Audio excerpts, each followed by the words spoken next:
ถูกลืมน้อยลงทุกวันที่เราคุยกันเพราะว่าอะไรเธอถึงได้เปลี่ยนไปคิดถึงเธอคิดถึงเธ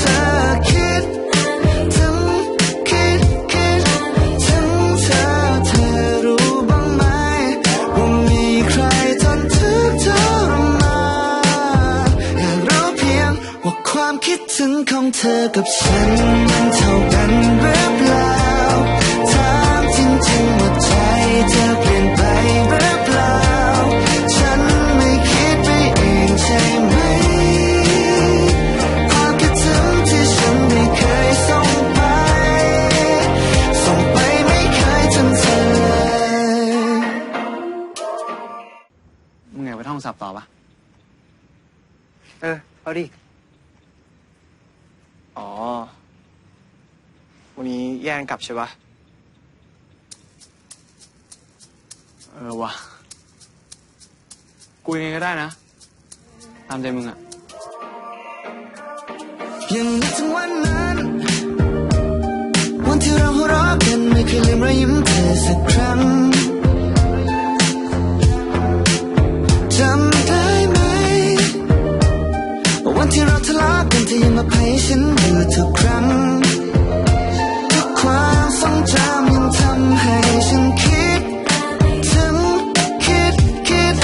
ถึงเธอคิดถึงถึงเธอรู้บ้างไหมว่ามีใครทนทุกข์ทรมานอยากรู้เพียงว่าความคิดถึงของเธอกับฉันมันเท่ากันหรือเปล่าถามจริงๆว่าใจ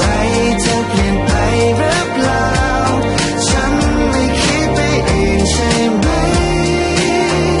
ความคิดถึงที่ฉันได้เคยส่งไปได้เพียงในความทรงจำที่มีเราเรื่อยมาแค่นึกภาพตอนนั้นฉันก็มีน้ำตารู้บ้างไหมว่าเจ็บแค่ไหนความคิดถึงที่ฉันได้เคยส่งไปไม่เคยถึงเธอ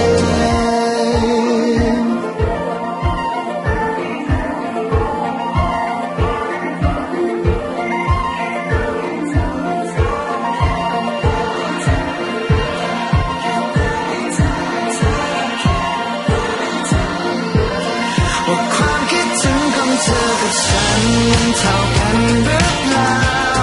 ถามจริงๆว่าใจเธอเปลี่ยนไปหรือเปล่าฉันไม่คิดไปเองใช่ไหมความคิดถึงที่ฉันได้เคยส่งไป